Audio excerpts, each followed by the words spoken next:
Hi everybody. We're going to do an example from section 2.6, undetermined coefficients, and we're going to do y double prime plus 4y equals e to the negative x times 5x squared minus 4x plus 7. So this is first of all, let's just characterize things.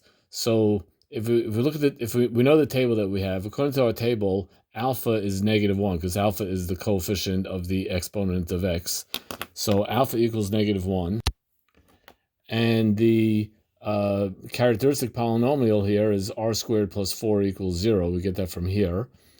And we notice that alpha is not a root of the characteristic polynomial r squared plus 4 equals 0. Hence, I love the word hence, s equals 0 in the table.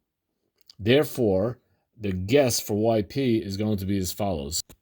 Yp equals e to the negative x times ax squared plus bx plus c. And again, that's because s equals 0, which is this, by the way, is the second line of the table.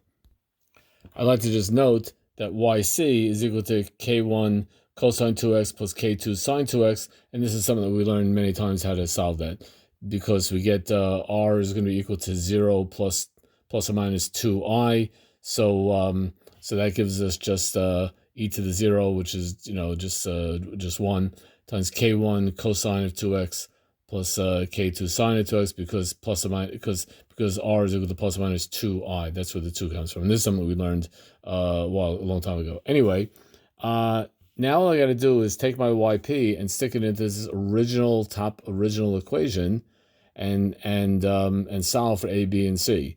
So which means I have to take this and differentiate it, which is not that bad. I'll do it right now. It's just, repeated use of the, what do you call that thing? The product rule.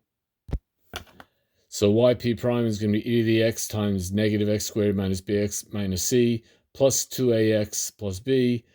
And I'm just combining like terms, so I get negative ax squared plus 2a minus bx plus b minus c.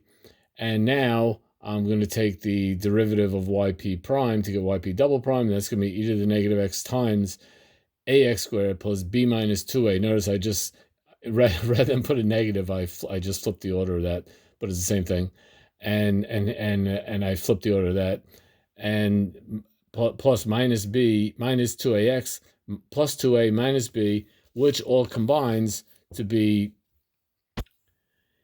e to the negative x times ax squared plus 4 plus b minus 4ax plus 2a minus 2b plus c. All that comes from combining stuff.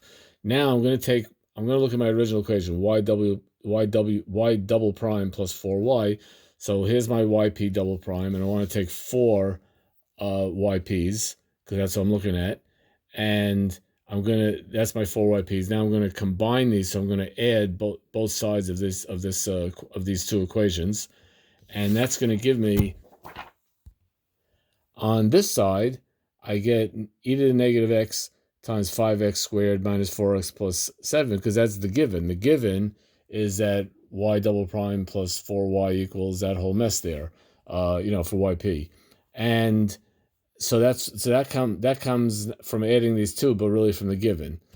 Here I get, when I add these guys, a plus 4a is 5a, and b plus 4b is 5b, and minus 4a, and so on and so forth. It's just straightforward, 2a plus 2b plus 5c, because I have the c and the 4c, and I have my e to the negative x. Now, all I got to do is match coefficients to solve for a, b, and c, and that's really not that hard. Don't forget, the e to the negative x's are going to cancel out because they're not 0. So when I match the coefficients, I just get these 3 equations right here, and it's very simple to solve these 3 equations. Right away you see that a equals 1, and then b equals 0, and c equals 1. That comes right away from solving these 3 equations. Therefore, and forevermore, yp equals e to the negative x times x squared plus 1, because a is 1, b is 0, and c is 1, which means my final complete solution, my complete answer, I should say, is y is equal to k1 cosine 2x plus k2 sine 2x plus e to the negative x times x squared plus 1. And as usual, I want you to take this final answer and check it into the original differential equation to see that it works out right. And that is, the checking is so important. First of all, you always want to check that your answer works out right. But second of all, it shows you that this stuff is not just a lot of hocus pocus. This actually works when I put it back into that original function. So, and that gives you a sense of context and a sense of that, wow, this stuff like really works. Anyway, that is the story. As always, I'll take a picture of this and blah, blah, blah. And we're out.